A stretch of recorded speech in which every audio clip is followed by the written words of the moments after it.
Hey everybody, welcome to Geopolitics. It's May 12th, 2026, and today we're covering the Iran war, Trump's statements on the American economy and how he really doesn't care that much about American financials and how that affects the average American. We're going to cover that clip and the Truth Social statements made, as well as the potential market crash. There's potentially a stock market crash when we look at the history of Cisco and everything that's happening with Nvidia today.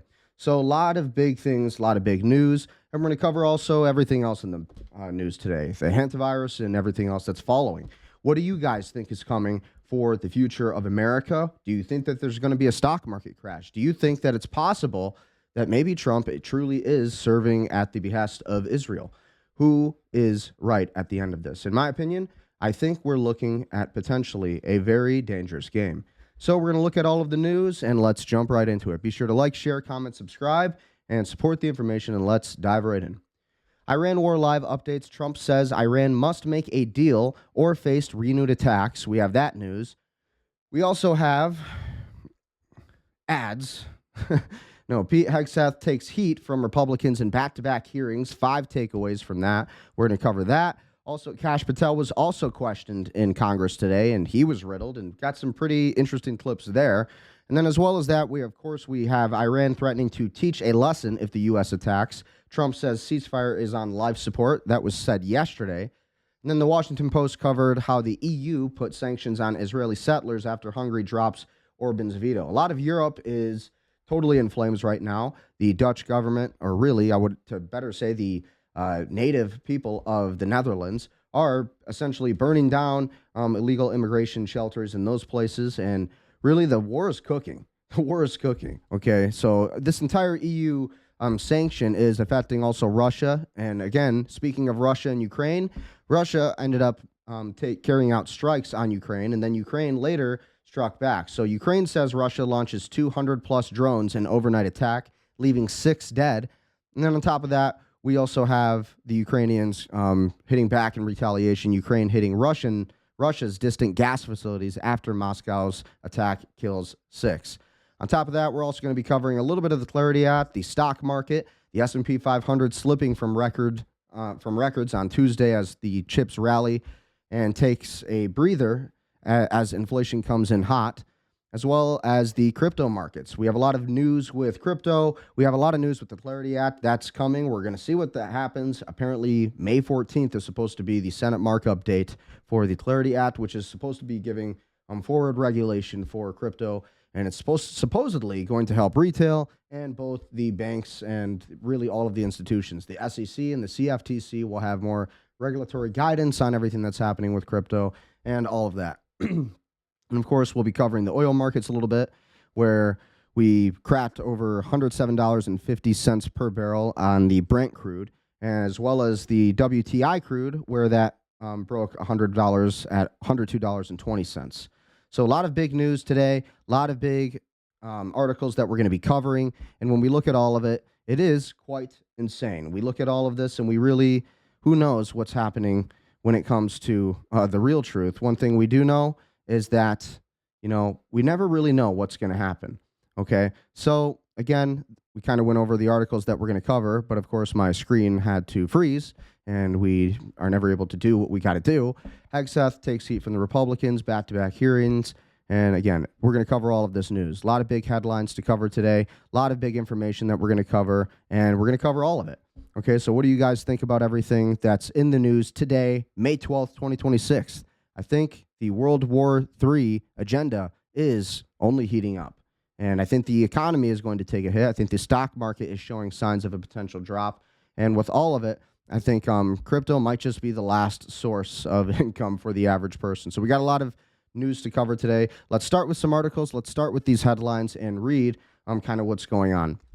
Iran stuck to its most recent demands after President Trump dismissed them as unacceptable. As Mr. Trump left for a summit in China, he told reporters the war was very much under control. The latest, as he departed from China on Tuesday, President Trump sought to assuage concerns for the ceasefire with Iran in peril, telling reporters at the White House that we have an Iran very much under control. But he also reiterated that we're either going to make a deal or they're going to be decimated. Again, very big words by Trump, very, very impactful words, influential words that can shift this entire war. And I think it's just only going to be heating things up. Iran's government showed no signs of backing down from its hardline negotiating stance. On social media, Kazem Jarababadi, a deputy foreign minister, said Iran's position was that any peace deal must include reparations for Iran, Iranian sovereignty over the Strait of Hormuz, and to end the U.S. sanctions. So, as well as an earthquake that shook Tehran, where nerves are already badly stained by war. Kind of makes you wonder, is there a little bit of weather modification going on? Possibly a very strong potentiality.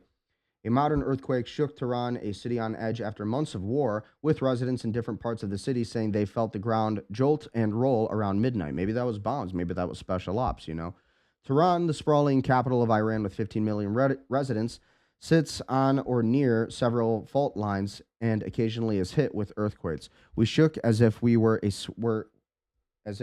a swing, said Sabur, a resident of Tehran, in a text message. So again, when we look at these other articles, again, we kind of have corroborating stories. A lot of the media is covering a lot of this.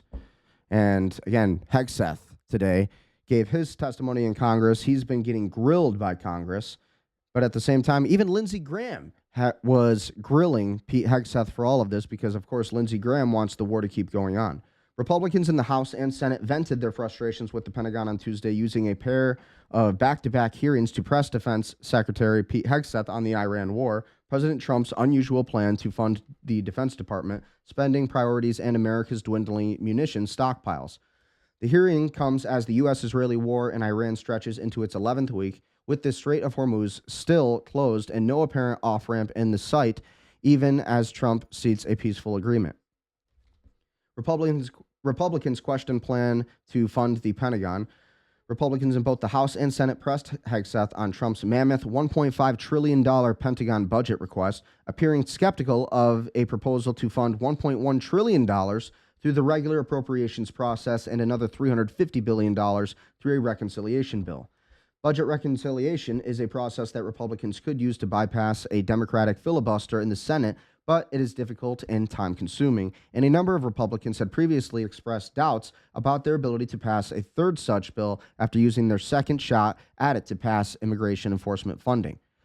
Representative Ken Calvert, the chair of the House Appropriations Subpanel, noted that the questions persist. The subcommittee needs to understand how the resources requested this budget translation into real, measurable improvements in warfighting capability, Calvert adding that he has serious concerns about the Pentagon's method for funding.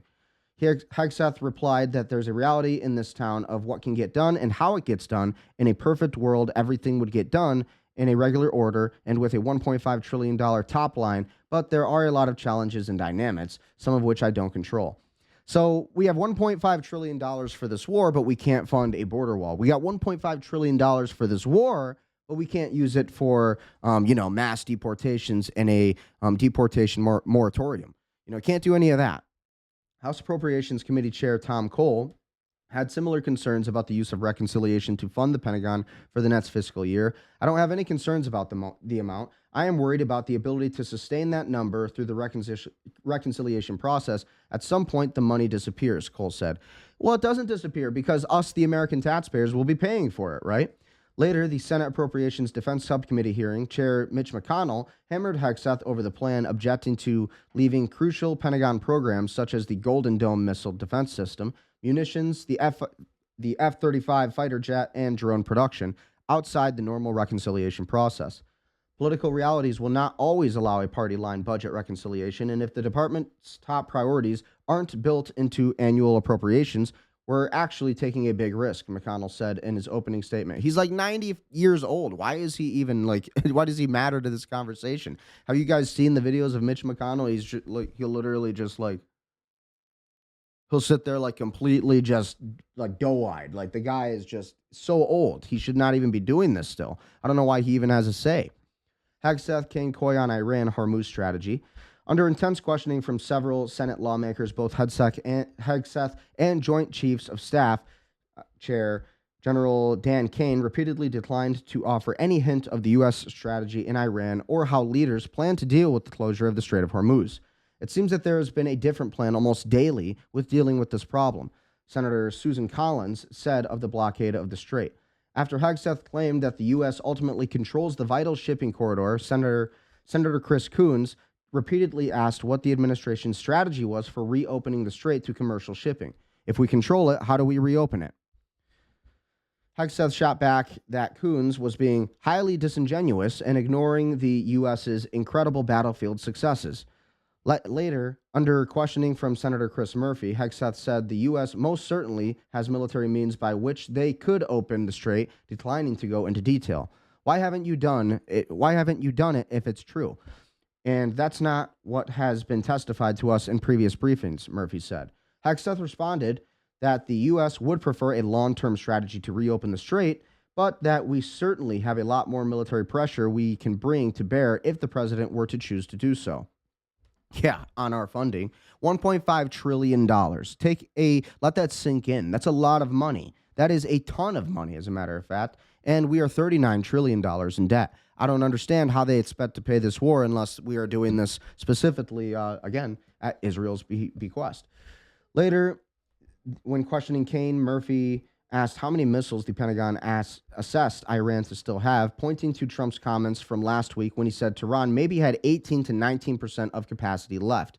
U.S. intelligence agencies, however, reportedly found that Iran still has 70% of their missile and drone capability. How do we or the American public access the success of the mission when you've stated publicly the purpose of the mission is to destroy their missile and drone capability? How do we assess whether we should continue funding How do we continue funding this if you can't state that? Murphy asked.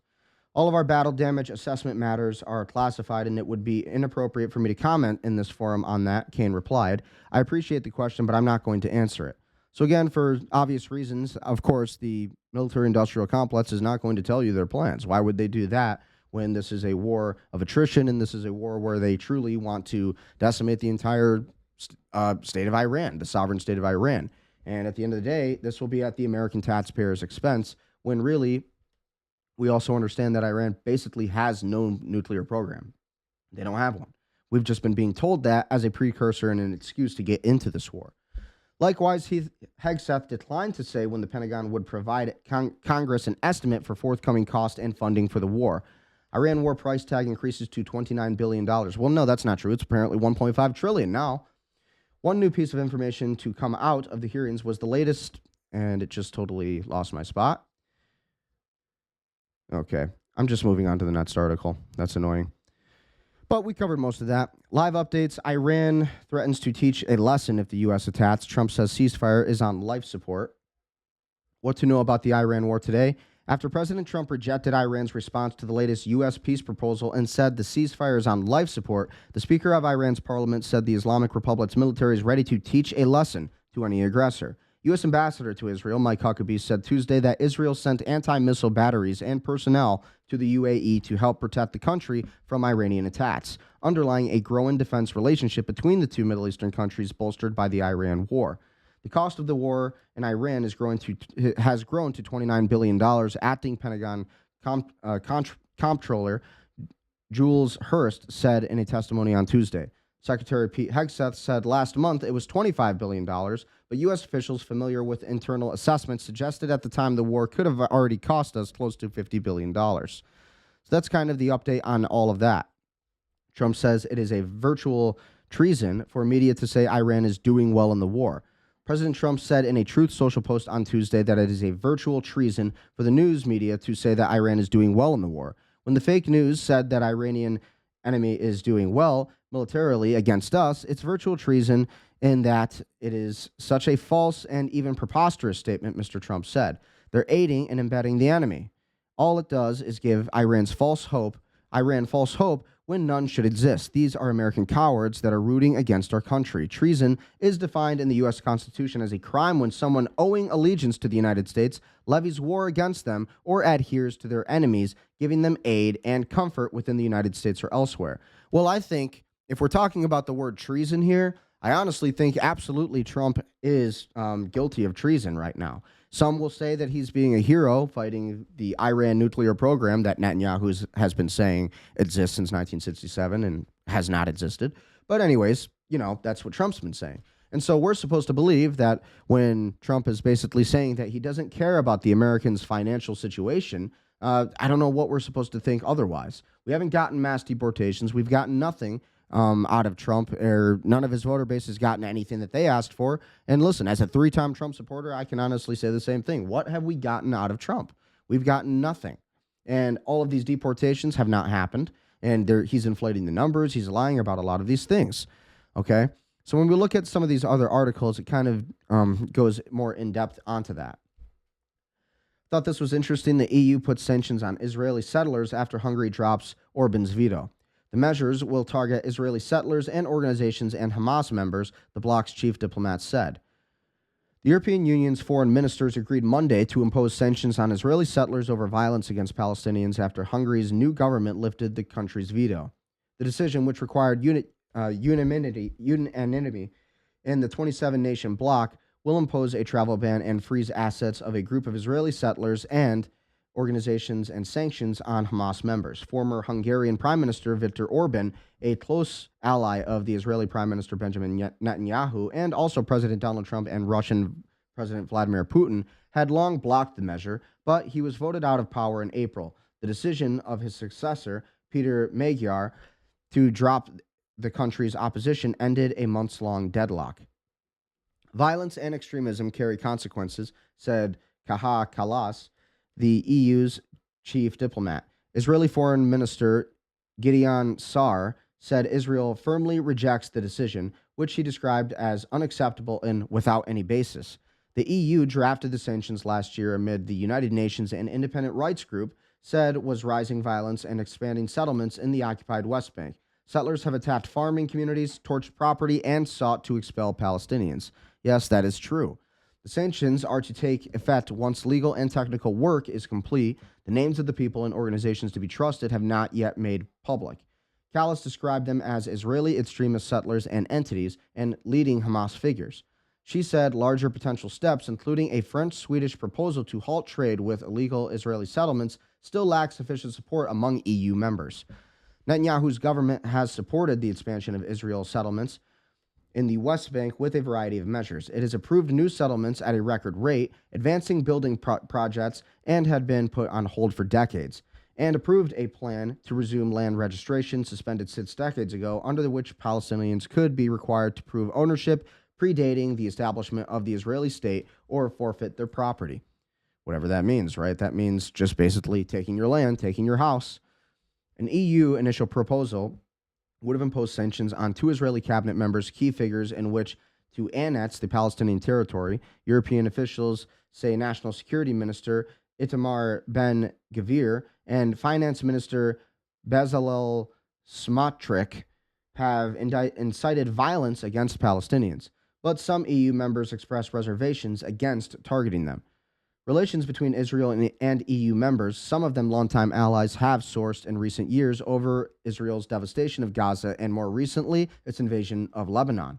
As Israel's largest trading partner, the bloc had some leverage, and it has been under pressure from lawmakers and the public to take action. But it has been hesitant and divided. Positions among the 27 members range from the stalwart support for Israel and Germany to the recognition of Palestinian statehood by France, Portugal, and others. Some countries, including Spain and Ireland, have accused Israel of genocide in Gaza and pushed the EU to suspend political and trade relations.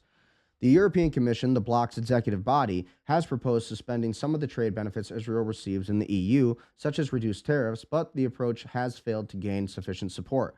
Swedish Foreign Minister Malmer Steningrad said Monday that the proposal with France to halt or limit trade with settlements would put more pressure on Israel. The International Court of Justice advised countries in 2024 to abstain from trade that perpetuates what it said was an illegal Israeli occupation of Palestinian territories. It is absolutely essential that we align ourselves with international law, Irish Foreign Minister Helen McEntee said Monday.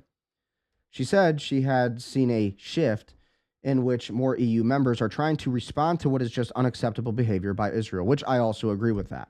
Countries included Ireland, Spain, and the Netherlands, meanwhile, are moving ahead with national-level trade bans. Xavier Bettel, Luxembourg's foreign minister, expressed frustration with more hesitant states. Some tell us that history means we are eternally indebted to Israel, but that is not an excuse. He told reporters before the meeting Thursday, "We can't accept simply closing our eyes." Ellen Francis contributed to this report. So again, I totally agree with that. So the Israeli settlers today are now being they're being sanctioned. So again, EU puts sanctions on Israel settlers on after Hungary drops Orban's veto. So Israel is finally being held accountable, at least by the states of Ireland and of really the European Union. Meanwhile, Ukraine says Russia launched 200 plus drones in overnight attacks, leaving 6 dead. Infant girl loses leg in Russian drone strike in Kryvyi Rih that also killed her and her grandparents, authorities say.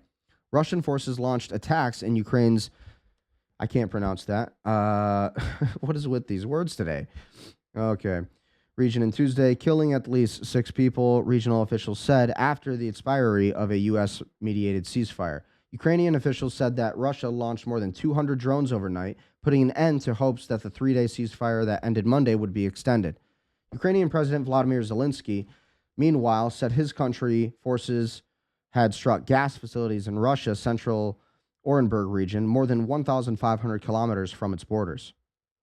A drone attack on an apartment building in Zelensky's hometown, the central Ukrainian city of Kryvyi Rih, killed 2 and injured 4, including the dead couple's 9-month-old granddaughter, regional governor Oleksandr Hanza, and the head of the military operation, Oleksandr Viktor, said on Telegram.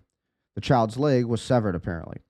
Russia continues to kill and maim Ukrainians, Zelensky says. Zelensky, also writing on Telegram, denounced the strike as cynical and devoid of all military logic. After the end of the partial 3-day ceasefire, Russia continues to kill and maim Ukrainians and pressure on it must therefore in no way be weakened, he said. Northeast of Kryvyi Rih, an aerial bomb strike killed 4 and injured 3, Hansa said. Ukraine and Russia has agreed to the ceasefire linked to anniversary of the Soviet victory over the Nazi Germany in the Second World War, part of a U.S.-led push for peace under U.S. President Donald Trump after more than 4 years of war. Trump said on Friday he hoped the truce would be extended. End of ceasefire deadline looms in Russia. Ukraine blames each other for continued attacks. Russia and Ukraine agree to a 3-day ceasefire and prisoner swap announced by Trump. Ukraine and Russia have been in the state of all-out war ever since Moscow launched its full-scale invasion of Ukraine in February of 2022. Although neither side reported large-scale airstrikes during the ceasefire, both said fighting continued along the front line, accusing each other of drone and artillery attacks. Zelensky, speaking in his nightly video address, said that Kiev was working with its allies in Europe to develop technologies to defend against ballistic missiles, adding that 13 countries and NATO representatives had participated in talks on the issue on Tuesday. Ukrainian Foreign Minister Andriy Syabihah said Kiev has proposed extending the truce, but Moscow instead escalated by targeting civilian infrastructure with more than 200 drones. Kindergarten civilian locomotive damaged.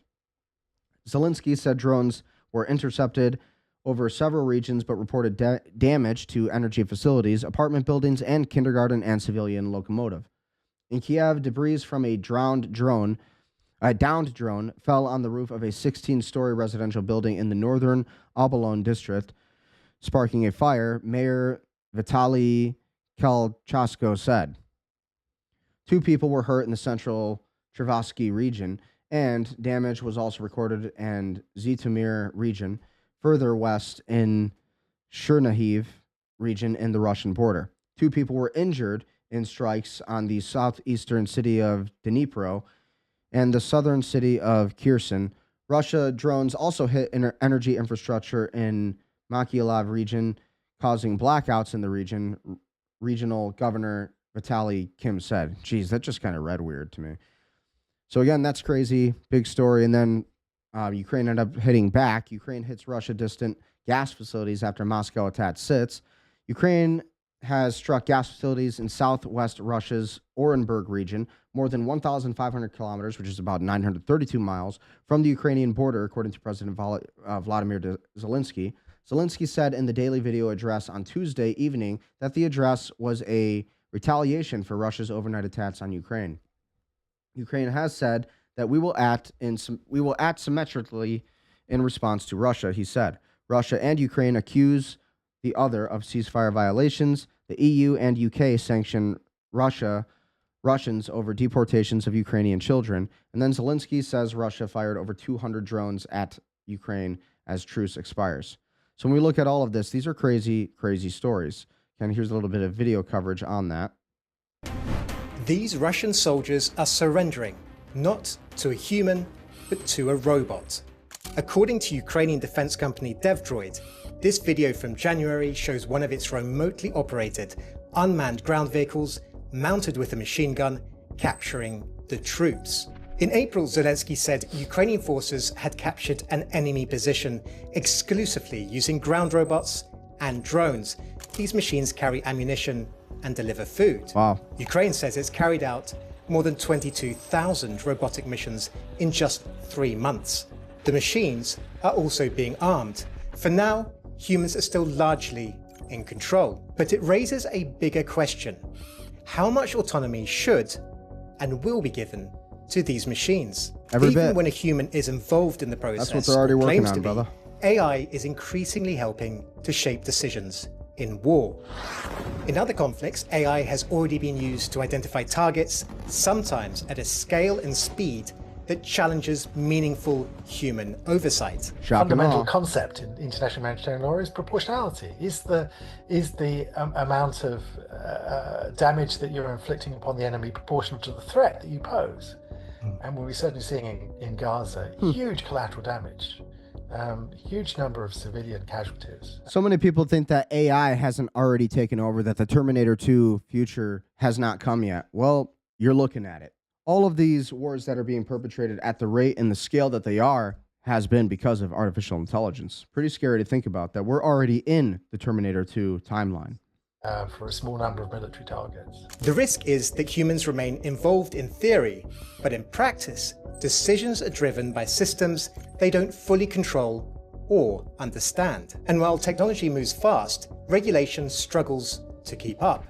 There's still no global agreement on how these systems should be used or where the limits should be. These concerns are legal, right, from an international humanitarian law perspective. They're ethical in the sense that is there enough time and enough space for deliberations and exercising as we human can see, judgment that's necessary in a context of warfare. And there are also security implications. I would also like to highlight those because AI systems are not fully reliable technologies. Ukraine is becoming a testing They're getting ground. better. What we see on the front lines, we will likely soon see elsewhere. If we're not careful, warfare will be a much more terrible, much more deadly, a much quicker, much faster thing. It's already happening. Humans can no longer actually really be participants in. Experts say we are living in a time when it is essential that global institutions, governments, and humanity come together to quickly set parameters, norms, and red lines for how much autonomy these machines can be granted. Yeah, for sure, and I definitely agree with that. The AI is taking over, and we are in the Terminator 2 timeline, 100%. So again, Zelensky said Ukraine had been attacked by more than 200 drones, which damaged energy facilities, apartment buildings, and kindergarten and civilian trains. He added that drones had been intercepted across 6 regions. So who really knows if this is all propaganda? I don't really trust Vladimir Zelensky myself. I think that this entire war that's been being pushed against Russia started by Ukraine. That's my opinion on that. And because I remember I was at Planet Fitness and I remember Ukraine striking Moscow, and that was years ago. And, ever since then, they started blaming it on Russia. See, what's happening right now, this Ukraine war is really our war against Russia. This is the United States and their war against Russia using Ukraine as a proxy. And that's really what this is. That's why you have Lindsey Graham and the warmongers pushing this more and more and more. And they're just insisting on literally signing the missiles that are being sent over there. So pretty crazy. Peace talks. On Saturday, Putin suggested that the war in Ukraine, which began more than 4 years ago, was nearing its end. The Kremlin reiterated that claim on Tuesday with spokesperson Dmitry Peskov saying progress made its talks in both the U.S. and Ukraine would soon bring the conflict to a close, while cautioning that it was too early to provide specifics. This accumulated groundwork in terms of peace process, allowing us to say that the completion is indeed approaching. Zelensky, however, disagreed. Of course, he disagreed. He wants to keep the war going. He disagreed a day earlier and warned that the Ukraine was preparing for further attacks. Russia had no intention of ending the war, and we are, unfortunately, preparing for new attacks, he said. Kaja Kallas, the European Union's foreign policy chief, said Putin's comments were a sign of weakness. What this statement really shows is that he's not in a strong position, she said. So I think there's an opportunity for ending the war. Talks aimed at ending the conflict have so far failed to achieve a significant breakthrough, stalling in recent months. U.S. President Donald Trump made ending what has become a war of attrition a key pledge during his 2024 election campaign. Is this going to happen? I don't really see that happening, though, right? On Tuesday, as he left the White House for a trip to China, Trump told reporters, "The end of the war in Ukraine, I really think it's getting very close." On Monday, the Kiev Independent newspaper reported that Washington was attempting to negotiate another temporary ceasefire that would include sanctions relief for Russia. Ukraine officials are reportedly concerned that the proposed agreement does not include security guarantees, which Kiev views as essential to deterring future aggression from Moscow. And you have to understand that the Russians do want to take much of Ukraine because Ukraine did used to belong to Russia. I mean, that was Russian territory for the longest time. And for the longest time, Ukraine had their tanks basically pointed on the Ukrainian-Russian border right at Russia, right at Moscow. And then, again, 4 years ago, we had the Ukrainians attacking the Kremlin, and this kicked off the entire war. This was when Biden was president. So you have to remember that. So how has this impacted the stock market? The S&P 500 slipped from record Tuesday as chips rally takes a breather and inflation comes in hot. The S&P 500 slipped on Tuesday, weighed down by losses in technology stocks and higher oil prices as traders reacted to a hotter than expected annual consumer price index reading for April. The broad market index was 0.16% lower, closing at $7,400.96, and the Nasdaq Composite dropped 0.71% to $26,088.20. The Dow Jones Industrial Average advanced 56.09 points, or 0.11%, and ended at $49,760.50.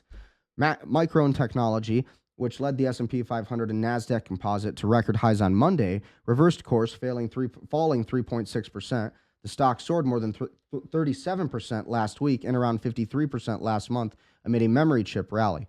Advanced Micro Devices and Qualcomm also dropped 2% and 11% respectively.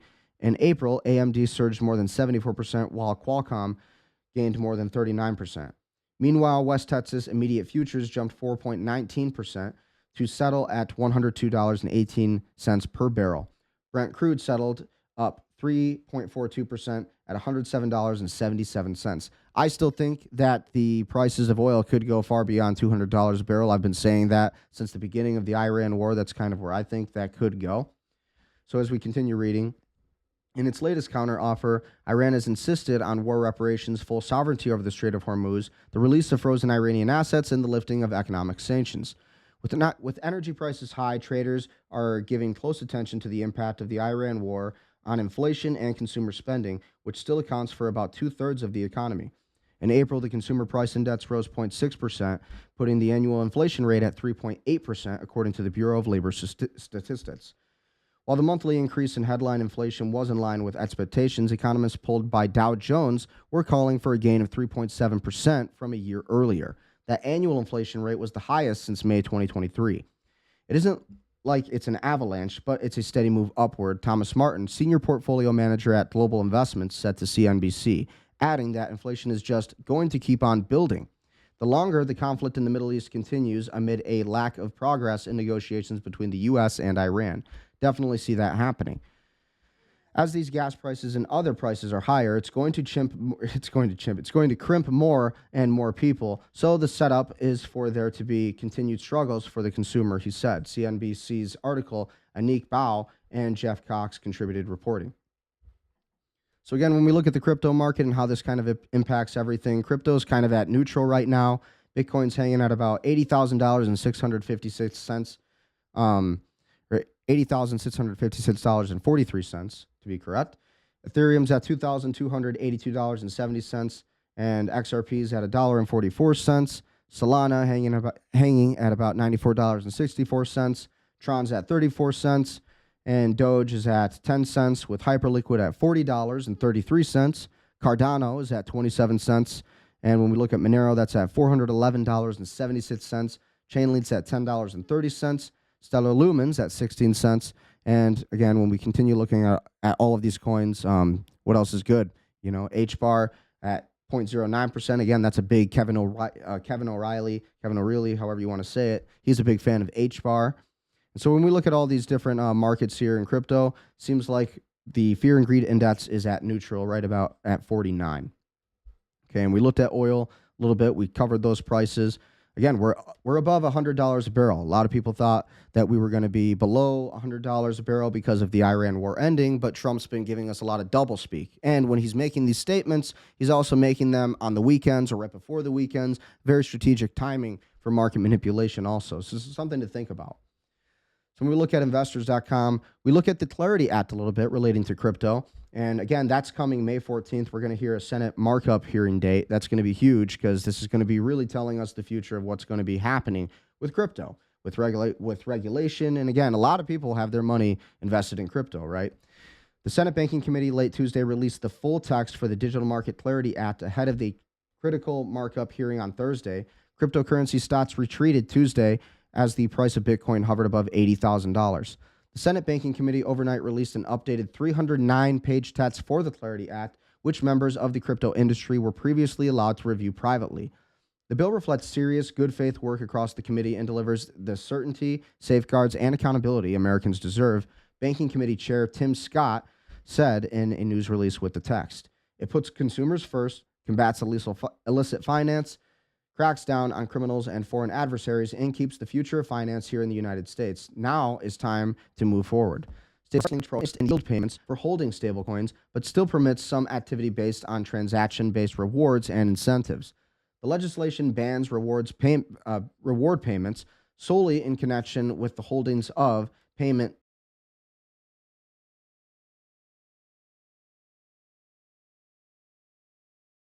stablecoins, or on a payment stablecoin balance in a manner that is economically or functionally equivalent to the payment of interest or yield on an interest-bearing bank deposit. That's really for Coinbase. That is what Brian Armstrong, the CEO of Coinbase, that was kind of his reason to halt the entire Clarity Act. That's why we didn't get it in April. It got pushed forward because they wanted to have this conversation of, protecting their yields and that 30% yield. So basically, you as the retailer, you invest in crypto, you withdraw your profits, Brian Armstrong gets 30%. And that's kind of how that goes.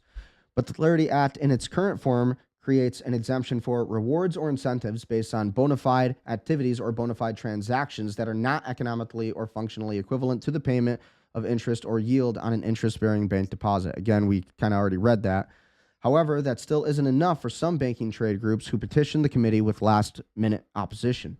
The American Bankers Association, Bank Policy Institute, Consumer Bankers Association, and 3 other trade groups on Friday sent a letter to Banking Committee leadership arguing the bill's current language still opens the door for yield-like rewards programs, Crypto in America reported. Other Clarity Act provisions. More broadly, the Clarity Act outlines definitions, disclosure requirements, exemptions, and rulemaking activities for digital assets, transactions, and network tokens. The language works to update securities law to apply to digital asset activities while applying insider trading laws and ethics provisions. The Clarity Act includes consumer safety, reporting standards, and know your customer provisions to combat illicit finance. The bill also calls for studies on cybersecurity standards, financial stability risks for decentralized finance, and digital asset mixers, and foreign adversary activities according to section-by-section summary. The Clarity Act states tokenized securities are still securities for regulatory purposes and will generally receive the same treatment as the securities they represent under the SEC authority. The bill requires the SEC to study the regulatory treatment of tokenized securities, including custody standards, consumer protection, and cross-border coordination. To prepare for future threat of quantum computing, the Clarity Act creates the voluntary adoption of National Institute of Standards of Technology, the NIST, post-quantum cryptography standards. Clarity Act path forward. The long-awaited meeting comes after U.S. Senator Thomas Tillis and Angelina Alsobrooks earlier this month appeared to have brokered a compromise regarding stablecoin rewards. After months of painstaking negotiations with stakeholders, the updated Clarity Act language is a bipartisan compromise that will provide regulatory certainty needed to foster innovation in the United States, Senator Tillis said in a Tuesday news release. The Senate Banking Committee on Thursday will hold up its markup hearing on the Clarity Act market structure bill and following multiple delays. The committee scheduled its executive session for 10:30 a.m. Eastern, the calendar shows. Thursday's hearing will feature debates on changes to the legislation. However, the Banking Committee must still reconcile its version of the Agriculture Committee's version. From there, the bill needs floor time ahead of Congress Memorial Day's recess on May 21st. Senator Bernie Moreno previously warned that the Clarity Act has to pass by May, but is unlikely to pass after November midterm elections, according to reports. Meanwhile, the Digital Asset Market Clarity Act passed in the House on July, the guiding and establishing national innovation for U.S. stablecoin, or the Genius Act, passed last year. So again, Bitcoin price eases, cryptocurrency stocks retreat. Cryptocurrency stocks generally traded lower on Tuesday following a hotter than expected consumer price index for April, while oil prices rose. The price of Bitcoin traded at around $80,800 Tuesday afternoon, sliding from its Monday high above $82,000. Bitcoin has rebounded more than 7% over the past month, but still remains down about as much so far this year. I'm a big fan of XRP personally. I think a lot of new retail investors, if you're new to the market of crypto, again, XRP is kind of some more powerful technology in my opinion, just because of cross-border payments and, just faster transactions, more transactions per second, 1,500 transactions per second versus Bitcoin's 7. So there's a lot of big things happening with Ripple, XRP, Bitcoin, Ethereum. But really what this means, this entire Clarity Act needs to get passed. It needs to happen. It needs to happen because if it doesn't, you're probably not going to get this passed until 2027 at least. And with that being said, it's just kind of rather important. It creates the regulatory framework for all of these to exist. So that way, banking institutions and then you, the retail investor, can actually benefit from investing in crypto. And you probably make higher yields as well. That's definitely going to impact the prices of crypto and all of your favorite assets. Moving on to the next story. Maryland and Virginia residents under monitoring for Hantavirus, covering it because we have to, right? But at the end of the day, I think the Hantavirus here, this really is, in my opinion, just another version of COVID. I think this is another playbook of COVID. It's really a money scheme. It's all about the vax, right? And that's really what they don't want people to know. That's why every time I post something, any kind of short that I post on my channel about Hantavirus, talking about the same thing, I get 0 views. Eggs, just goose eggs. I get no views when I talk about this Hantavirus thing the way that I'm talking about it now. So maybe go and support my shorts too if you want. So moving on, again, kind of talking about crypto here and everything that's happening with that crypto market. Again, right now a lot is, they're predicting that there could be a market crash. So, hey Grok, is the U.S. stock market about to crash hard in the year 2000? Or like in the year 2000? So we looked at Cisco in the 2000 crash. Then we look at the Nvidia 2026 potential crash. The market, these graphs look very similar. Could be a lot of scare tactics, but it's got 1.1 million views, and I definitely wanted to cover that. Okay. So Grok said, hey, Crypto Rover, that Cisco 2000 versus Nvidia 2026 chart comparison highlights the parallels. Tech hype driving massive run-ups. As of May 11th, S&P 500 hit 7,412 and NASDAQ 26,274 at records. Valuations are stretched. Schiller Cape near 40 like .com peak. And Michael Burry warns it feels like late 1999. And if you guys don't know Dr. Michael Burry, he is the man who shorted the entire housing market in 2008. Ended up making like $100 million, cleanest money you could ever make, because he was basically like an asset holder.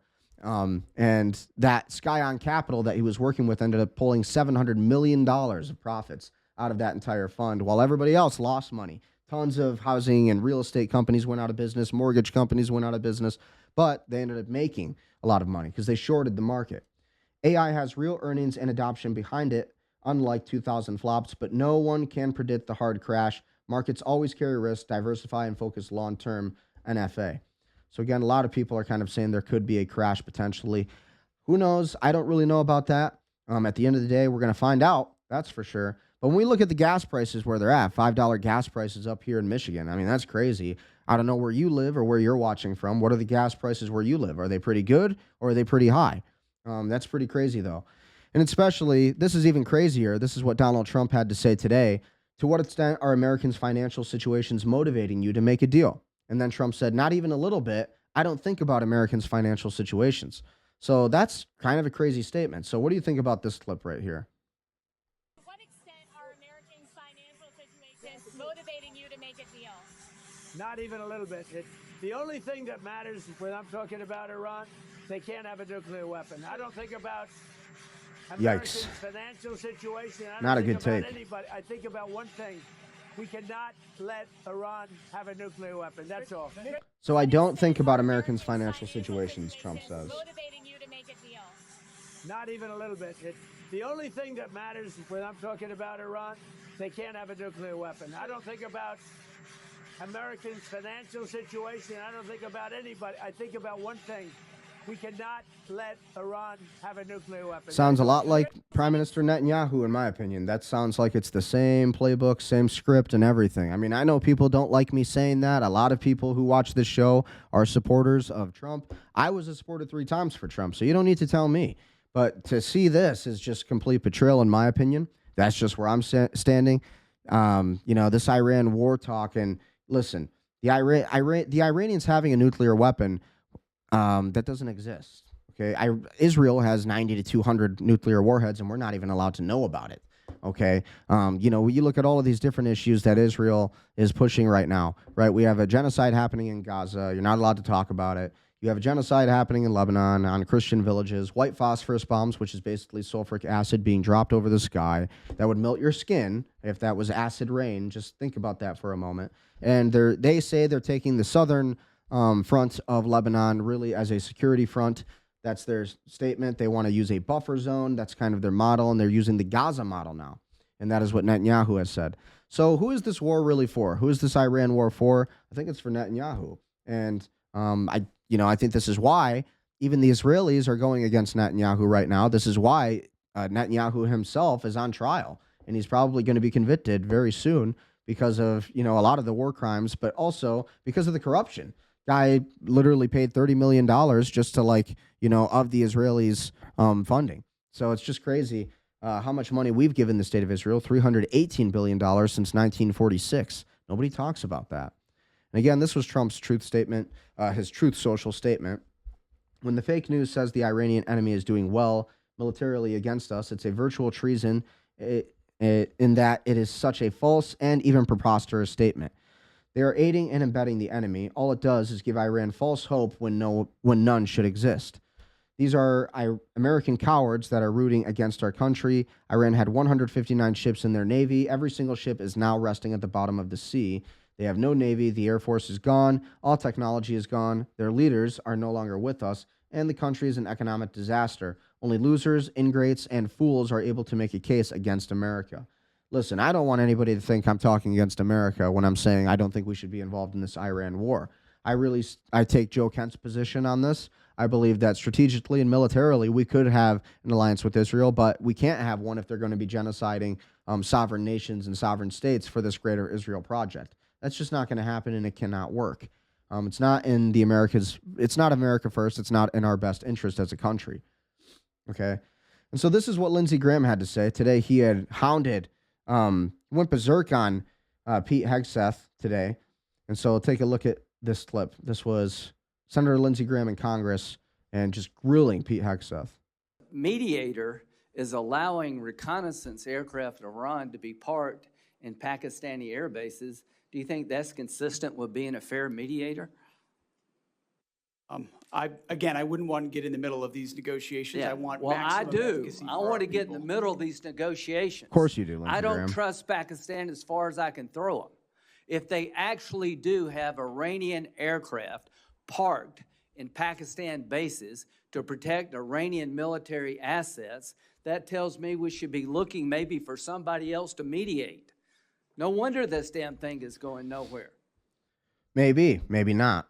I don't think he's right about that at all. I think Lindsey Graham is truly just a warmonger, and he's been buddy-buddy with Pete Hegseth, and now they're going after Pete Hegseth. Hegseth is now the patsy of the Trump administration. They're going to blame everything on Hegseth. They're going to blame everything on the Dan Bonginos, the Kash Patels. They got grilled today in Congress, and because it's like, really, at the end of the day, I mean, they're all the same. Lindsey Graham, they're all on the same team. But, you know, they got to grill somebody, right? So they're going to grill Hegseth. He's going to be the patsy. Meanwhile, chaos in Moscow as a group of Russians robbed a jewelry store after losing their jobs due to the EU's latest sanctions. Of course, I'm joking. This is Starmer's UK. We're posting this video. Could get you banned from entering the country. Look at that. Oh, sorry. Hold on. Let's open this up a little bit more. There we go. So this is in the UK today. Sorry, that's extremely annoying. This is in the UK. What if this was in the United States? You know? Like, crazy. You look at this, and you would think that this is a third world country. If I were to look at this video as an outsider, as an American, as I watch this, I would never guess that this is the UK. But it is, and it's all because of Keir Starmer's government. It's all because of Keir Starmer letting all of these illegal immigrants into the country. And that's like a huge problem. A little bit of an Alex Jones clip. Russian insider Viktor Bout says that Vladimir Putin is preparing a massive offensive to take a full control of Kiev and other major Ukrainian cities in the near future if NATO does not legitimately come to the peace table. They're really preparing for the eventually, final assault on Ukrainian position. But this time it must be massive to do the push to finish it, Well, if it's not only Ukrainians, basically Ukrainians has nothing to do with this. And, also President Putin during his presser said that, look, Ukrainians agreed to all proposal, even to give up Donbass territory still in the spring of 2022. But then Boris Johnson came and said, no, you're going to fight further. So this is a situation, and he also mentioned that when Macron called him to say, oh, Ukraine cannot negotiate with a hand gun to his head, so you need to withdraw his troops from Kiev, from the capital. So the president says, yes, we took a decision, we withdrew our troops, and then they flip over again. So we already exhausted all trust. We already exhausted all normal tradition and the way how you deal or negotiate even with the enemies. So since all tables that turns out, what left, just so that's what I figured, and I believe you, as you're well connected to smart military man. When Putin said it's going to end soon, he's signaling an escalation, which I would imagine if you look at World War II tactics at the end of the day, it's still boots on the ground. You just lower the artillery down, roll forward, destroy everything, and instead of the artillery like this, it's like this. Yeah, well, the situation that kinetic war, especially what is the problem in the front line, your gray kill zone is quite wide, and it's over 30 kilometers, basically 20 miles. So it's very difficult to move your troops conventional way. So this time we're talking about massive, missiles and the drone strike in the, important key centers, the command post, the infrastructure in Kiev, eventually logistic hubs somewhere in Europe, and it must be overwhelming one-time blow, which definitely will at least... you're talking about decapitation. You're talking about leveling all the command centers that haven't even been hit yet. And so again, that's just a little bit of an update from Alex Jones, but really a lot of the what's his name? He's the Viktor Bout, and he has been a big Russian. He's been on the Russian side of the negotiation table. And what the Russians have been saying is like, we're going to take Kiev and we're going to end this war. I mean, the Russians have already been winning this war. They've already pretty much decimated a lot of the Ukrainian military. And at the same time, our politicians in Washington, the Lindsey Grahams, want this Ukraine war to keep going because this is a war of attrition. And at the end of the day, this entire Ukrainian war benefits the state of Israel. It benefits the United States. It does. So you have U.S. politicians who are pushing this war. They're allowing this war to continue on when really, I mean, we should be siding with Russia, who is the second greatest nuclear superpower on Earth. It's never made sense that, in my opinion, that Russians should be our enemies. I always believe that Russia should be our ally, personally, and especially given the fact that, again, we are the two greatest nuclear superpowers. So, what is the issue with us being allies? And then, again, the reason I say that is because Ukraine, they're using Ukraine as a proxy, and the United States is fighting Russia as we currently speak, and they're using Ukraine as that proxy to do it. So you got Ukrainian men being ripped into these white vans, and then you got basically nothing but a female population, and now you have illegal immigrants coming into the Ukrainian country, and so all of this is happening. And guess what? We also have the natural resources that are going to be extracted, the lithium, and that's really what America wants. We're thinking about electric vehicles. We're thinking 10, 15, 20 years out. This is what the Trump administration is thinking about. They're thinking about all of this land, and then, of course, if you really know your stuff, you understand that Ukraine is a big part of this greater Israel project. It's not mentioned in the 7 countries within the 5 years that they want to conquer, but it is one of them. It stretches out after Turkey. They want to take Turkey next, and then after that, it would be Ukraine. So if you really look at a map geographically, if you were to look at a globe geographically at Ukraine, let's find it here. So you got Ukraine sitting right here, and then essentially, yeah, there we go. So you got Ukraine here on the map, and really, Russia's already kind of owned Ukraine for a long time, and really, the United States is using Ukraine as a proxy. And what they want, the Israelis, they want to stretch the Greater Israel Project all the way up from here, from the Nile, even Egypt a little bit. Then they want to stretch the Greater Israel Project into Iraq, Iran, Syria. They want, and that's why they want Iran right now. That's like one of the last countries standing. And of course, they want Turkey next. They want Saudi Arabia. They want all of these 7 countries, and then plus they want to keep going into Turkey, and then after Turkey, that stretches into Ukraine. And so that's kind of the thinking of the Israelis, and that's why this entire Ukraine-Russia war benefits the Israelis very much so. And I don't think Trump is being informed of that, or maybe he just knows all about it. One of the two. I'm starting to believe that Trump knows all about it. So personally, that's just my take on it. Elon Musk made a tweet today. SpaceX is considering several locations domestically and internationally to build the world's most advanced spaceports. It's no secret that we intend to launch Starship a lot, targeting thousands of flights per year. That cadence will require the ability to launch from many different locations, so we are currently exploring to find viable sites to expand Starship operations in the future. So again, a lot of the people in the comments are rather excited about it. When I look at it, I'm like, well, I think we could do a lot more right now than just worrying about space. I think we got to worry about our own borders. Like, Elon, come on, help out your own country maybe.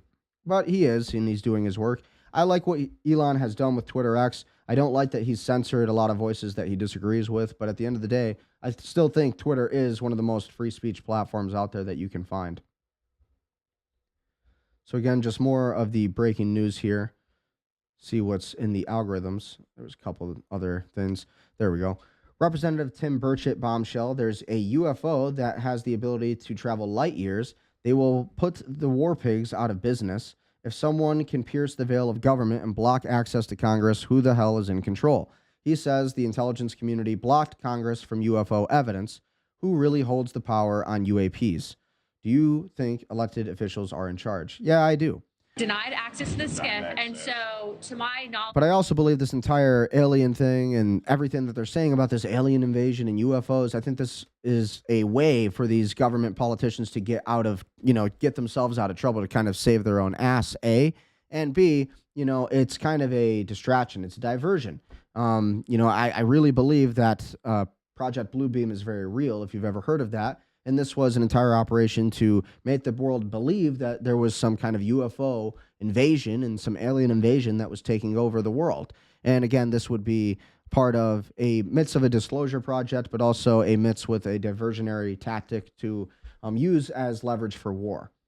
Okay. What's going to happen now is not only do we have the support of the chairman, but they're going to get a nice letter from Congress. And as you heard, Representative Ogle said, if we're denied, we're going to use the Holman rule and we'll defund the position. And I was told by leadership that it was blocked by the intelligence community, not the intelligence committee, but the intelligence community. And that is a very chilling effect. If someone can reach through the veil of government and pierce it to the point of we do not have access to something, you got to start asking yourself who the hell's in control. And I think it'd be wise for you all to start looking at some financial disclosures of some of those corporations, some of the people who do the stonewalling in this town. And that's what we're going to start doing. We're going to start talking to people. We're going to start naming names. Yeah, I want you I've been hearing that for years on a lot of different subjects, but nothing ever happens. About this. Think about this, that something with the capabilities of traveling light years, not showing a heat signature, and the energy capabilities of that would put the Pentagon out of business. We wouldn't be fighting these worthless wars overseas over oil, and American boys and girls wouldn't be dying. It would put the war pigs out of business, and they'd have to go somewhere else, and I'm all for that. Perhaps. I'm all for that. Perhaps, or we would just all die, and the aliens would just kill us all. So again, what other news we got here? I'm a goy and I'm a Zionist, this man says. Matthias Daffner, CEO of Alex Springer Southeast, a suspected CIA front, declares himself a Zionist to the World Jewish Congress, then calls for censorship of social media and expulsion of anti-Semites from wherever legally possible. He insists all European countries open their borders to Jewish immigration in the name of diversity. Europe must become more Jewish, Daffner says. He insists Europe, following in the footsteps of the U.S., must force the sale of TikTok due to anti-Semitism on the platform, and then warns against wokeness being a Trojan horse for anti-Semitism and Islamism. Greta Thunberg hardly cares about the carbon footprint anymore, but is increasingly passionate about stoking anti-Semitic prejudice. Daffner says out the full Zionist agenda in the speech, which I've edited down to 6 minutes, and receives a standing ovation from the WJC governing board. We all shall be Zionists, this man says. So take a listen to this clip. Let's just break this down and react to this a little bit. Why should Zionism be an idea and a goal that only Jews can embrace? I'm a goy, and I'm a Zionist. With all my heart, out of conviction, and with passion. First, we need a zero-tolerance policy towards open hatred of Jews. All anti-Semites in word and deed. Translation, we need suppression of anybody who's criticizing Israel at all or questioning Israel at all on anything, especially the genocide. They can't say anything. They should never be allowed to talk. Regardless of their origin, must be expelled wherever legally possible.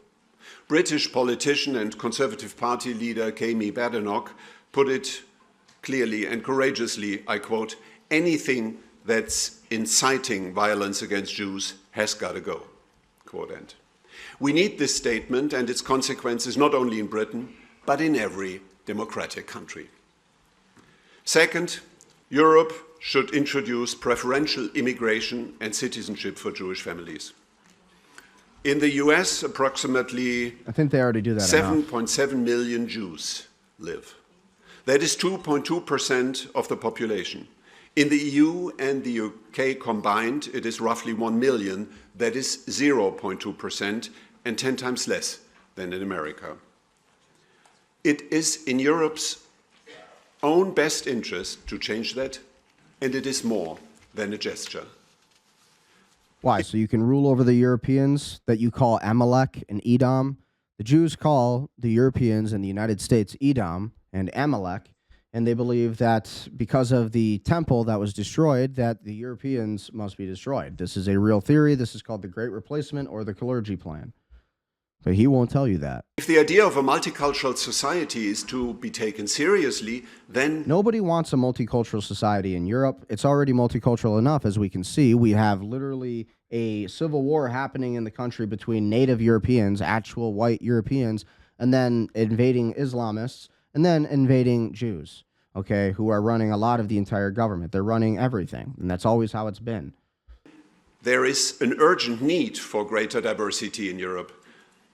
In a Europe where Christian and particularly Muslim influences, increasingly grow. To put claims of tolerance to the test, it is important to make Jewish culture more visible. Europe must become more Jewish. Third, anti-Semitism on social media platforms must be consistently curbed. TikTok in particular is today one of the most dangerous Translation, we need to censor more people who are questioning Israel. Propaganda machines for amplifying extremist content. Banned by censorship in China, on an almost unchecked rise in Western democracies, it is by far the most influential information medium for young people. There were in the month following the outbreak of the war 17 times as many pro-Palestinian posts as pro-Israeli ones regarding the war between Hamas and Israel. Maybe it's because the Israelis are literally in real live time, they are committing a Holocaust on the people of Gaza that's happening, and they are committing acts like total war crimes. They're dropping white phosphorus bombs over Lebanon. That's sulfuric acid. All of these things are being seen on Twitter X. All of these videos are being shared among the entire world. Yeah, this is why people are very against the Israeli Zionist occupation. Zionist, not all Jews, Zionism, which is a small set of Judaism. And these people and these Israelis, Mossad, Unit 8200, the Netanyahu government, those in favor of that are the ones causing all of this and perpetrating all of this. And it's leaving a stain on the Israeli people, by the way. So for this Shabbos Goy, and he calls himself a Goy, he says he's not Jewish, he considers himself a Goy. This is the reason countries are losing their sovereignty and independence. He's probably been paid at least a couple, $20 million, $30 million, who knows? But again, I'm just guessing because that seems to be the trend with a lot of, these Zionists or Christian Zionists and Protestant Zionists. Many of them blatantly anti-Semitic. It is dominated by propaganda full of conspiracy myth. What does anti-Semitism even mean? They always love to call everybody anti-Semites. What is an anti-Semite? Those who hate the Jews? No. Well, listen. They're calling anti-Semites, they're calling anybody an anti-Semite who's questioning the state of Israel. That's the problem. People who are against this war, people who are against the illegal occupation of Gaza and Palestine and Lebanon and then Turkey and then this entire Greater Israel Project, those who are against that Greater Israel Project, and again, the way that it's being done through a Holocaust, everything that the Jews endured in World War II, they're doing to the Palestinians. And nobody's willing to say that, but it's absolutely true. It is teeming with calls for violence and open incitement against Jews. But why is nothing being done? Why are we allowing this and the algorithm amplified spread of radical left-wing and radical right-wing content? Every small local newspaper must assume legal responsibility if it has disseminated something false or unlawful. But while TikTok reaches over 2 billion users, the platform bears virtually no responsibility. It's called freedom of speech, and the Jews just do not understand that. The freedom of speech and press and the freedom of religion exists, sir. So you cannot go into another country and say, well, you need to become more Jewish, and you're not allowed to question the state of Israel, or you're an anti-Semite. That's just wrong. You can't label an entire people like that. And so I don't consider myself an anti-Semite. I consider myself a Christian. But I don't consider myself a Zionist at all, by any accord. And I think the Israelis need to be held accountable. There needs to be justice. And, there does need to be a lot of pushback against the state of Israel and what's being done. People need to be willing to speak about it. And I think most people are just scared, so they're not speaking about it. In America, TikTok has been forced to be sold to non-Chinese owners. Europe should follow this example. Because it would hurt. That young people are being manipulated by a platform that must hand over its user data to the intelligence service of a communist dictatorship is a macabre joke of history. Fourth, we must expose woke ideology as a Trojan horse for anti-Semitism and Islamism. Under the guise of decolonization... He said idolatry there. Do you know what the Jews consider idolatry? Christianity. They consider Christianity idolatry. Catholicism, they consider that idolatry. Anti-racism and social justice, and above all, green climate activism, pure hatred of Jews is often spread today. Greta Thunberg hardly cares about the carbon footprint anymore, but is increasingly passionate about stoking anti-Semitic prejudice. The woke movement has long been infiltrated and shaped by Islamists. It is engaged. So again, I don't disagree that the Islamists and the Muslims, yeah, I mean, there's a lot of violence being portrayed in Europe and in the United States. But why? Well, a lot of these countries have been being bombed by Israel. And again, without any, again, for this greater Israel project, genocide, an entire Holocaust happening. So yeah, I mean, of course, these countries are going to, and again, who lets them in? The Jews let them in. The Zionists are the ones opening the borders and letting them in. And that is the main problem here. The re-evaluation of all values and the devaluation of the West. For centuries of civilization, the following held true. Successful is better than unsuccessful. Rich is better than poor. Strong is better than weak.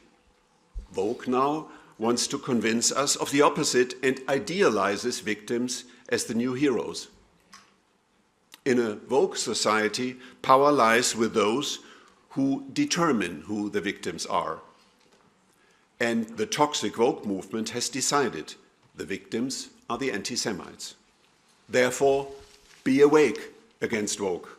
Where in the name of a woke world order, people chant from the river to the sea, where Israel's right to exist is denied, where Jewish students are harassed and attacked on college campuses, that is where the Enlightenment ends. Like, it's true, but it's not as true as what he's saying. A lot of what that's, like, again, anybody who protests the state of Israel in colleges and universities are literally being taken out of college. They're not even allowed to have a degree. They're literally getting in trouble. Some of them, there was one girl who got arrested because she had said F Israel or whatever. Listen, you know, whatever. It's freedom of speech, though. You know, and then this girl, just trying to get her degree, again, lost her entire college education because of it. It's like, is that really freedom of speech, or is that oppression? Is that tyranny? And where hell begins. Patriotism and Zionism are siblings. Allies of Zionism who are not patriotic in their own country are false friends. Can there therefore be German Zionists? I believe so. They are perhaps those, few as they may be, who have recognized that we can still give our tragic and sad and, yes, I would say, miserable recent history a different turn. A turn towards a powerful democracy, a turn towards genuine freedom, yeah, right, and a turn towards true tolerance. With the awareness, tolerance for genocide is what he really wants. That true tolerance must never, never again be tolerant towards intolerance. These people are idiots. We all shall be Zionists. Thank you very much. No, we shall not. I don't think that's going to happen at all. I actually think there's going to be a reverse effect because of these kind of videos. The Zionists are just not understanding that calling everybody an anti-Semite is not going to solve the problem. Calling everybody who questions the state of Israel and the entire genocide happening in Gaza and Lebanon, that's not an anti-Semite. You know, if you're a researcher, if you're a doctor, if you're, you know, you're an analyst like myself, listen, it's kind of your job to question the state of Israel. And that doesn't make me an anti-Semite. I'm a Christian. I can't be an anti-Semite. You know, I don't hate the Jews. I hate, you know, what's happening right now in Israel. I hate the Zionist sect and what they're doing currently at this current time in history. So that is what, you know, that's what everybody's saying. And this entire labeling everybody an anti-Semite, all that's doing is creating more actual anti-Semitism. And they know that. And they know that. And so that's why they're creating these databases. And they're using this word anti-Semitism as a Trojan horse to crush your freedom of speech. And it's working. And that's the scariest part. So when we look at all of that, it's very scary stuff. Moving on to the next thing, housing market is going to implode. New reports show that existing home sales numbers are horrific with no signs of rebound. Mortgage rates are too high, home prices are too high, low rate homeowners frozen in place, inflation outpacing wages. And as a real estate agent myself, let me tell you, that's all true. Jeff Sika is with us now. Jeff, you're big in real estate. What do you make of these numbers, first of all? Well, David, I think they're terrible. First off, I think we're in the seasonally strong time for selling coming homes. into it, yeah. But now this is proving that to the first-time home buyer, this is still a blood-soaked hellscape for them. There's not a lot of inventory, that prices are extremely high, and interest rates are too high. And then you have all the people who are in lower interest rate homes that would want to either trade up, trade down. They're frozen out because rates are so high, and they'd have to take their low interest rate to get a higher interest rate. So the point I'm trying to make is that nothing has changed. This $4 million homes number, because of what we've been through, does not show we've made any improvement in affordability, and there's nothing more important than affordability. Got to increase that inventory. You mentioned energy prices. How do you think the it's going to be hard to increase real estate inventory when we're in this Iran war? Okay, I'm just saying. I'm saying right now, as a realtor, Michigan real estate agent, you want to work with me, please do so. It's always a good time to buy real estate, by the way. A lot of, don't let the fear get to you. Always a good time to buy real estate. And at the end of the day, yes, prices are high, interest rates are high, but at the end of the day, seriously, buy land. They ain't making more of it, as they say, right? And that's what Mark Twain said. And I believe that's very true. And at the same time, though, this Iran war is capping, investors. It's making sure, nobody can buy a home, especially the Zoomers, If you're my age, I'm 27 years old, tough to buy a home today. Tough to invest in real estate if you don't have money already, if you're not already a millionaire. And you want to know where people are already putting their money? People in their 20s and 30s who are not able to get their first home or to really even invest, they're investing in crypto. And that's like the next best place, because really with this Clarity Act and everything that's coming, it's going to create this entire this boom in wealth. And that's what's going to be it's what's going to allow people to actually buy real estate in the future. Okay. And so when I look at all of this, it's absolutely true what he said. Interest rates are way too high. And it is a seller's market now, and it's going to become more of a seller's market, in my opinion. They can say, oh, it's a buyer's market right now. Oh, it's a seller's market. It's going to be a seller's market, because people are going to be priced out of their homes. And, people are not going to be able to afford house payments. People are going to be selling their homes in this near future. And as long as we're in this Iran war, the costs of this war is going to cost a lot to the investor, a lot to the first-time home buyer, and to the younger generation. Not good at all. Spike in energy prices is going to affect travel this summer, which is so important, critical. Well, David, I look at travel as being, that to me is the gauge of travel, and leisure are the gauge of how the consumer is doing. Because think about it. If you have all your necessities covered, you're going to travel and you're going to spend money on leisure. Now, if you look at travel and leisure, it's been relatively strong because we've had a lot of rebound from the pandemic. Now what we're beginning to see is oil prices not only affect fuel, but they also affect hotel prices. Hotel rates go up. You have food. But the question is how far these prices will go. So far, we're getting CPI numbers out this week. I believe it's tomorrow. How far will it go? Will these oil prices go and bleeding into the rest of the economy? Obviously, travel is big on it, but will we see it affect the core inflation rate? It is, because now hasn't been so far. Not so far, but there's this lagging element of oil prices, because the longer oil prices stay elevated, you're going to see basic material prices start to elevate. I'm seeing it in my own business when we're involved with construction of any kind. You're seeing lumber, concrete, you're seeing a lot of steel. A lot of those prices are beginning to move up, some faster than others. And the longer this takes, the longer it takes for oil to come down, the more those basic material prices are going to stay high. All right, Jeff Sika, good to see you, my friend. Thank you. Yeah, I mean, honestly, so as a real estate agent myself, again, real estate is tough right now. It's a tough market for the younger generation. It's a tough market for anybody, really, who doesn't already have equity and who doesn't already have the ability to buy real estate or invest in real estate.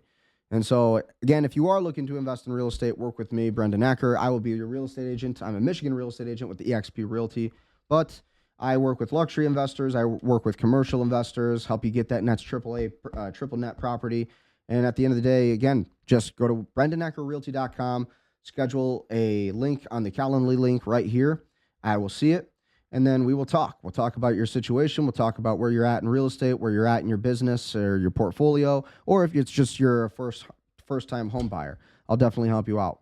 Gold Shark Media AI, you can also work with us there. I have that right on the home page. This is for realtors. It's for basically any service business. At med spas, it's for HVAC, roofers. It's basically a CRM, AI CRM, has all the bells and whistles on it. Again, if you want to become a real estate agent, make some more money on the side, maybe not such a bad idea today. One, you'll work with me. I'll help you pass your state licensing exam, make some more money in real estate. Two, with this online course that I created, just press the button, study to become a realtor. It's $99. You keep it forever. It's not a monthly fee. And again, you get 1,300 state exam practice questions, 200 plus vocab terms, chapter lesson ebooks, relevant for all 50 states. So no matter where you live, you can take this and you can use it. Again, 1,300 practice questions. I literally source these from the best resources across the country that's used in every 40-hour real estate course, all of this stuff. And it's structured the same way. Okay, so invest in real estate, work with Brendan Ecker Realty, and I'll help you get started. I work with, again, single-family residential. I work with luxury, and then I work with a lot of multifamily or commercial investors. So happy to help you there. And then if you're looking to grow your business, this is what our CRM looks like on the inside. So again, you get a 7-day free trial with Gold Shark Media AI. It's goldsharkmedia.com if you want to find it. But you can control your pipelines, lead capture forms. It's got everything built right into it. It's got a chat widget, booking. You can do your prospecting here, proposals, client workspaces. This is if you need to work, if you're an agency, if you're like us, Gold Shark Media, we kind of do a lot of digital marketing too. Then you could work all your clients, just put them right in here. Your invoices, all stored right here. You got your tasks, again, everything that's overdue, upcoming, or completed, notifications, any kind of new leads that are coming in, communications. You got a social publisher. We're still kind of working on this, refining this at the end of the day, but you are able to link up your Google business profile, your Facebook, your Instagram, your LinkedIn, your X, your YouTube accounts, your TikTok, all really good stuff. You run your entire business from this CRM, and you'll be doing pretty well. Again, we have built-out templates already made for you, okay? And at the end of the day, you can also manage your entire team in here. If you want to have this pretty much tracks all of your reports. We have attribution and ROI. This is basically going to track everything in terms of that. How much revenue is slow follow-up costing you? So again, a lot of what we do here is focus on follow-up. But again, you can track all of your deals. See your ROI calculator right here. That's pretty cool. And on top of that, you also need reviews as a business, so you can manage all your reviews right here, basically your Google reviews. It's basically a review request workflow. It has everything built into it, message templates, reminder tracking. You got an AI assistant here. You got AI app builder. So again, you want to build a lead capture form. If you want to build your own ROI calculator, you want to build a client intake form, you can customize it. You can white label it, put your own logo on there. You can build your own websites. You can host your website. We have a domain guide here. You can also add your own domain. Again, you can literally run your entire online business right here. Okay, Calendly, we have Slack. You can connect to it. Microsoft 365, SendGrid, Twilio SMS. That's for outreach. You have Zoom for all your prospect meetings. You have Google Meet, MailChimp for email, outbound workflow or webhooks, all of that, and then CSV import and export. So that works very well as well. We have scheduling. Again, you can just schedule all your contents or any kind of meetings that are coming up. You got your own CRM setup here, tags, everything to keep track of all of that. We even have our own referral center. I really should apply this affiliate link at the bottom of this description. If you're interested, leave a comment, and you can be an affiliate for Gold Shark Media AI. And so you can make some money in the referral program as well.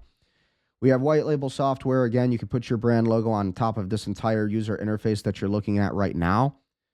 We have a trust center here. This essentially manages data controls, security overview, launch readiness, and export tools. This kind of keeps you on track. It's basically just a checklist of everything you need to get done. Data export. You have your lead CSV. This even tells you how to do everything, your access permissions, your security overflow, what we store and why. All of your information is right here. We have our security and audit, team and people, integrations. Then, of course, you have your help center where this also answers a ton of different questions you might have. So any questions you might have, pretty much answered right here. We have an AI chatbot that's built in as well. Just answer right here. you'll be able to use that. So it's pretty cool. And let me know if you want to use that, and we can get right into that as well. So coming up on the end of the show shortly here, but I do want to check any breaking news soon here. Actually, I wanted to see if there's any other clips here that I wanted to look at. That was interesting. 590,000 people paid $100 deposits for Trump's $499 gold phone. That's $59 million collected. 1 year later, not a single phone has shipped, and now the company quietly removed the guarantees on both deliveries and refunds. Nearly 600,000 people handed over their money, and the fine print no longer promises they get it back or ever get the phone. At this point, the gold phone is starting to look like a GTA 6. That's funny. When is GTA 6 coming out, by the way? I can't wait for that game to come out. I'll play it on a live stream. So again, this is a Tennessee cop getting punched in the head mid-arrest of a suspect when a random bystander jumped in to help him finish the job. Most people would have just filmed it. Greatly done. So again, you have this guy who's totally just resisting the law, just beating the hell out of this cop. And fortunately, somebody comes by and they end up helping to apprehend the suspect. Where is it? Right here. So yeah, they help this cop. Good job, sir. Good Samaritans. But honestly, just breaking this down from a law enforcement perspective, I mean, if you got somebody who's coming at you like this, if you're a police officer, you have somebody attacking you, then I guess you can try to tase him first, but he's punching you in the face. I mean, shoot him. You know, that's deadly force. That's the deadly force continuum. You have to go a level above their level of violence. I mean, that's just the way it goes, unfortunately. But, you know, that's the only way you're going to protect yourself as a police officer when you have somebody like this, you know. Just wanted to break that down a little bit. How important it is to remain, aware of what's going on at all times. Italy just shut down for Palestine. Nationwide general strike in 75-plus cities. Millions flood the streets of Milan, Naples, and Florence and Turin. Country completely paralyzed for 24 hours. Transport, schools, ports, logistics all stopped.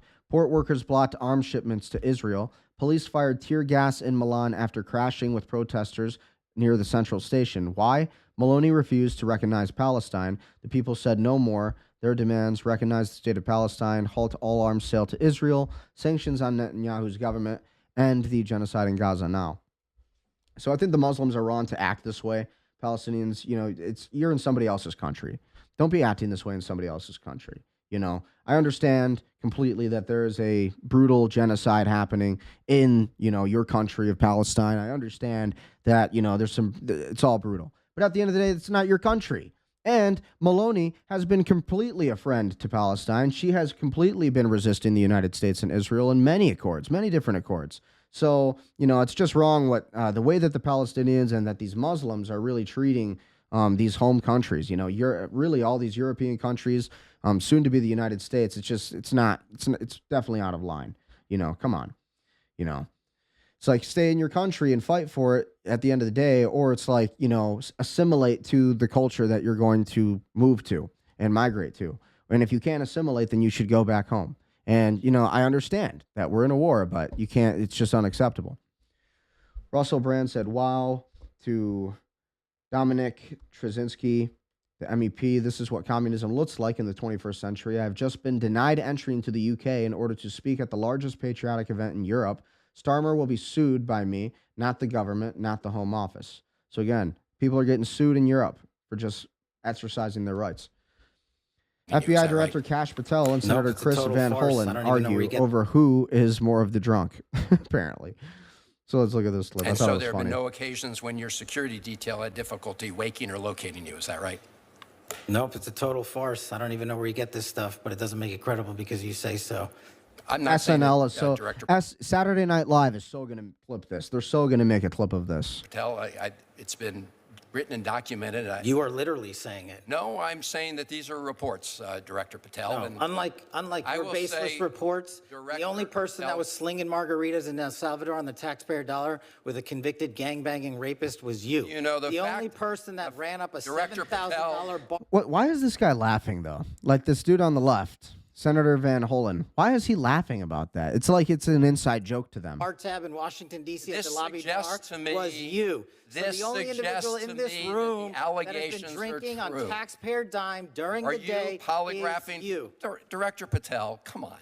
These are serious allegations that were made against you. The They're in a allegations lawsuit are that false. you filed. You drinking margaritas with a gangbanger actually, is true and on it video. just goes to show you don't- running a $7,000 this bar tab at Interesting. the lobby bar Director Patel, has been filed by your own this office. goes to show- drink during the day. That's Chairman- you. Mr. This is Chairman- the ultimate example of hypocrisy. Chairman- I will not be tarnished by baseless allegations let or me ask fraudulent the statements questions. from the media. The fact that you mentioned that Pretty good. indicates you don't Stood up for know himself what pretty well you there. are talking about. Now here, Director The only thing I Patel, know is you're the one drinking margaritas with felons. actually, that's a false statement, and I'm asking you about your Oh, statement. so he's just committing perjury? See, it's like they're all on the same team. Patel and Senator Chris Van Hollen, they're all on the same team. And they're all doing the same stuff when, you know, the cameras aren't on them. And that's just like something I think people need to really recognize. Dutch protesters have set fire to the new asylum center in Ludrecht.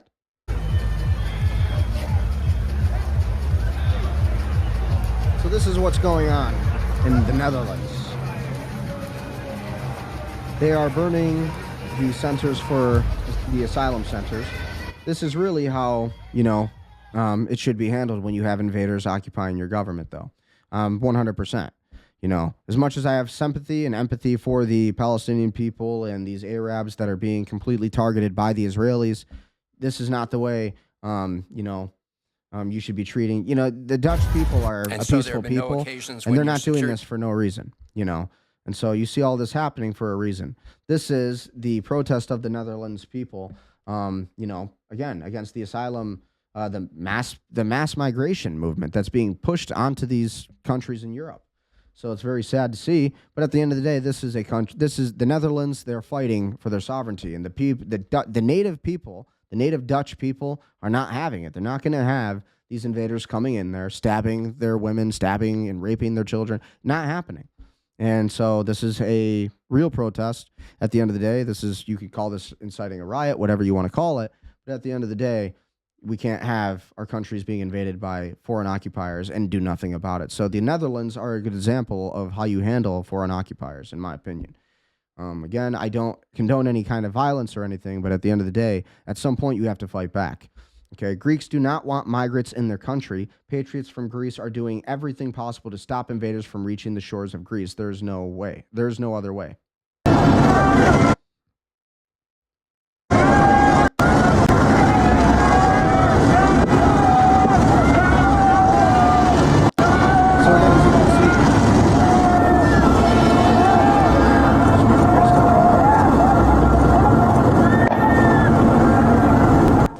That's a lot of stopping them from sailing any further. The Greeks are saying no to mass illegal migration, we should call it. And they're fighting for their sovereignty. And this is how migrants should be handled when they are invading and they don't seek to assimilate. When migrants don't seek to assimilate to your lands, yes, you cannot just let them in, driving in on boats like this. You know, pop the boat. You know, at the end of the day, swim back home. And for the ones that they had to drag in, this is what happened. This is the way they treated them. But this is what happens when you invade a country. This is what happens. Don't go invading a peaceful society as an immigrant and thinking that you can just stay for free and live off of the welfare system of that country, and that's how you're going to be treated. And, you know, that's how every other country treats invaders. So it's like, don't invade these countries.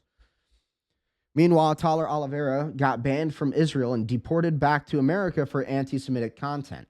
So again, the Israelis are talking about multiculturalism and how we all need to be free and we all need to be together. But then Tyler Oliveira, who's a powerful YouTuber, he's famous for the Lakewood, New Jersey expose on the Hasidic Jews in that community. And then suddenly he's been barred and deported back to America when he tried to make a YouTube video on this. So I wonder if he's going to make any kind of YouTube video about this trip here.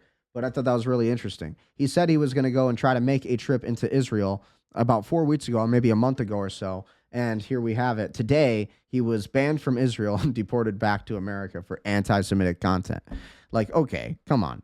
And by the way, this guy is not an anti-Semite. If you don't know who this YouTuber is, this guy is not an anti-Semite. Highly intelligent, definitely high IQ, and he's got some real balls, honestly. This dude is famous for investigating some really dangerous places throughout the world. Very powerful YouTube channel. So that's pretty much all the news we have for today. We'll cover more of this news tomorrow. But what do you guys think about everything going on? What do you guys think about the Iran war, the Strait of Hormuz? What do you guys think about all of it? Do you think we are going to be in a forever war with Iran? Do you think that we're going to be getting ourselves out of this war, or do you think that we're going to be stuck in this war for a long time? What do you think is going to happen with the Clarity Act? What do you think is going to happen with all of it? The markets, what do you think? At the end of the day, I think we're going to be in this war for a long time. I see oil prices going far beyond $200 a barrel. And at the end of the day, I also see there potentially being a stock market crash also, maybe even a real estate crash. We'll see what happens, but stay prudent, stay powerful, stay wealthy, and I'll be back tomorrow to cover the news.